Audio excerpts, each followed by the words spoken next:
Hi and welcome back to the channel. Today we are going to be quantizing audio in Logic. Hopefully this will be a quick tutorial, so let's jump straight into it. So the first thing we need to do is click on this icon here, which looks like a sideways timer, and that will bring up something that looks like this. So your audio file will turn into dark blue, and you'll see I've already done a little bit on this file, but I'm going to show you how to properly quantize the audio and get Logic to properly analyze it. So one thing I always do, so Logic properly finds where all the markers are, is I'll always first put it through pitch flex. If you go down to here, this is all your different options for time and pitch flexing. So I always click flex pitch first, because then what Logic does is it analyzes the audio and sees where all of the different sort of pitches are, but then it starts to get a better idea of timing as well, and more of like the syllables. Once we've done that, we can then click on monophonic for a vocal. This is what you want to do. Just click OK, and it will bring up something like this. Each line here is what Logic thinks is a significant point in the vocal's performance to the timing. So these are the things that we're going to be dragging. So for example, one of these here in the dotted lines, you can see now where they line up to the time signature. So if we expand this, we can then drag parts of the audio and stretch it into place. And so basically all you need to do after this, if you want to do it manually, is grab each section that you think is significant and start dragging it so it is in time with points in the track. And we can put a metronome on to help us get the idea. This is the vocal. Why does time go so fast spent with you? Definitely hear there's some timing issues going on there, so we're going to go through and correct them. Start from the beginning. Why does time go so fast? And one thing you'll notice sometimes when you're stretching, you get weird sounds like this. So fast. That's when the two points of the audio are stretched too close to each other. It sort of modulates it. So we're just going to cut out some parts that we don't need, like this. And you can go to the X there to get rid of it. So fast.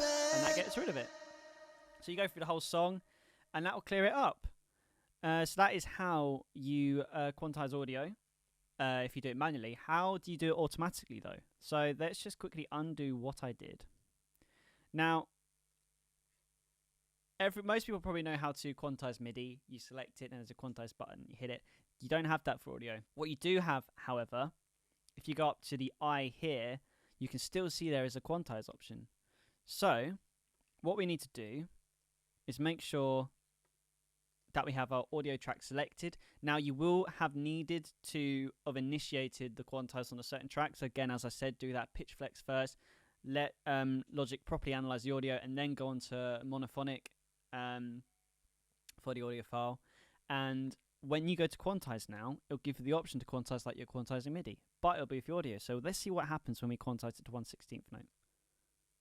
As you can see, any lines that you had selected have now quantized in time. So let's listen to this now. Why does time go so fast spent with you? And that's that. Now, I know there's a couple of time things, so maybe put it to 1/64th and see what happens with that. Why does time go so fast spent with you?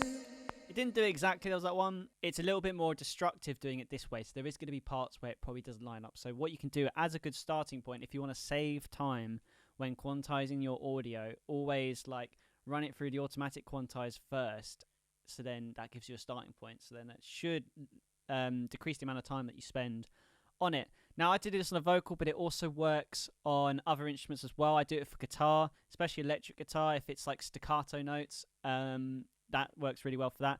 Now, one last question you may be thinking is, what's the difference between all of these? So a quick few ones to get you started, as this is a beginner's video, is polyphonic.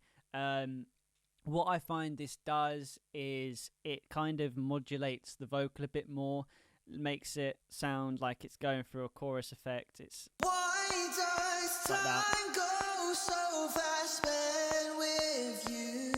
That's why I go monophonic, because it's a mono signal, so you get the vocal through. The only problem with monophonic is sometimes you get some little pops and crackles on certain points that you've stretched. Well, then you come to slicing, and slicing is very similar, except it doesn't completely stretch the vocal. It basically slices at a point, so wherever you put that time stamp in to stretch, everything before it is going to stay where it is, and you'll literally just then pull, so then you'll get no audio in this space where you're pulling from. So be careful when you're slicing. Slicing's very good again for staccato things, like maybe like pizzicato strings or guitar, because it doesn't affect the audio that's placed, and you can still get it in good time.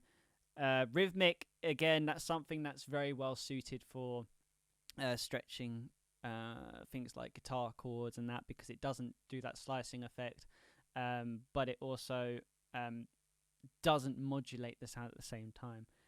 So these are like the sort of things you go through. And there's also speed, obviously, where you can speed up things as well, which is very cool. But for now, for vocal, we're going to have it monophonic.